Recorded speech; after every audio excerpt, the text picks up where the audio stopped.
Have you heard this phrase lately? Plenary authority. It's everywhere.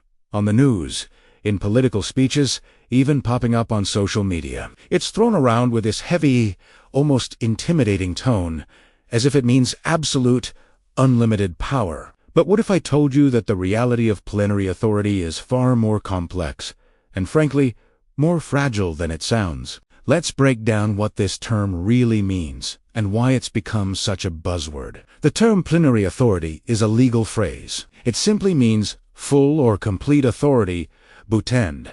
This is the crucial part within a defined scope. Think of it like being the captain of a ship. On that ship, your authority is it's complete. You make the final calls on navigation, on-deck duties, and the cruise schedule. But the moment you step onto dry land, that authority vanishes. Your power is total, but only within the boundaries of your ship. In U.S. constitutional law, it works the same way. Congress, for example, is said to have plenary authority over immigration. The individual states have plenary authority over conducting their elections. This means they have the full power to make laws and rules in those specific areas. However, this power isn't infinite. It constantly runs into other forces. The courts, which can strike down laws. The Constitution, which sets fundamental limits, and, most importantly, the will of the people. So, while the word sounds absolute, in practice, it's always part of a larger balancing act. The idea of limiting power, even plenary power, is baked into the very foundation of America. The framers of the Constitution were deeply skeptical of concentrated authority. They had just fought a war to escape a king. After all, they understood a fundamental truth about human nature. Give someone what they think is total power, and they will almost certainly overreach. That's precisely why they created a system of checks and balances: the president, Congress, and the courts all keeping each other in line. They designed a system where no single branch could ever claim truly unlimited control. And history proves them right, time and time again. Think about it. Every empire that claimed absolute or divine power eventually crumbled. The Roman emperors, who declared themselves gods, the dynasties that claimed a mandate from heaven, their power seemed unshakable, total, plenary. But it wasn't.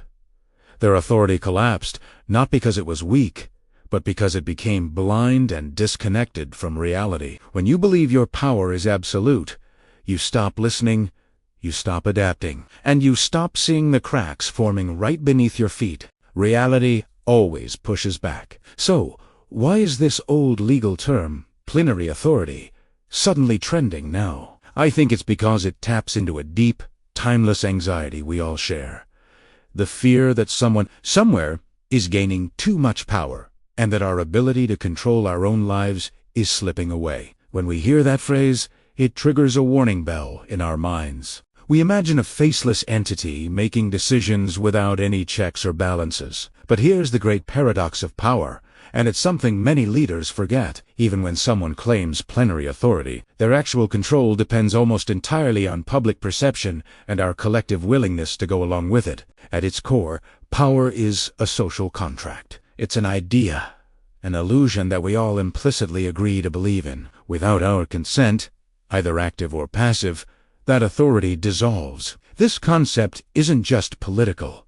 It's deeply psychological. The writer Robert Greene, in his famous book The 48 Laws of Power, talks about what he calls the law of power through perception. He argues that you can command obedience not because your authority is inherently real, but because people believe it is. Think of a king's crown. It's just a piece of metal and some jewels, right? But it's a powerful symbol. It visually reinforces the idea of a divine right to rule. In the modern world, we've swapped crowns for legal jargon. Phrases like plenary, exclusive, and sovereign are the new symbols. They are words used to project an aura of legitimacy and finality. But here's the secret. The words themselves don't create power.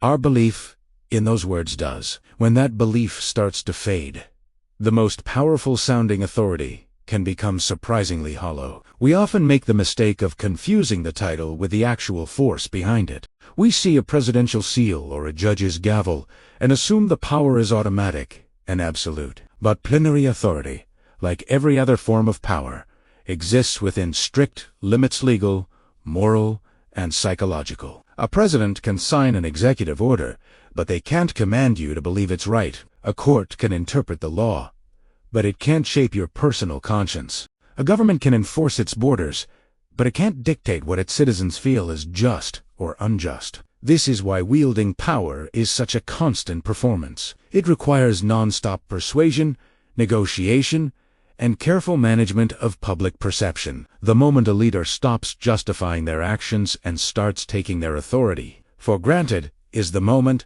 their influence begins to wane. They have to keep selling the story of their own legitimacy every single day. So, perhaps the real lesson behind the sudden rise of the phrase plenary authority is a reminder that power is never truly total. It is a constant, fluid negotiation between those who claim it and those who, for a time, consent to it. It's a delicate dance. True, lasting authority isn't about absolute control or issuing commands from on high. It's about earning trust. In the end, the most powerful leaders aren't the ones who hold all the cards or claim the most sweeping powers. They are the ones who understand that all authority, no matter all plenary it seems, is ultimately borrowed from the people it governs. It is never owned, and the moment that trust is broken and that collective belief fades, even the most imposing authority can vanish like a ghost. Thank you so much for watching. What are your thoughts on this?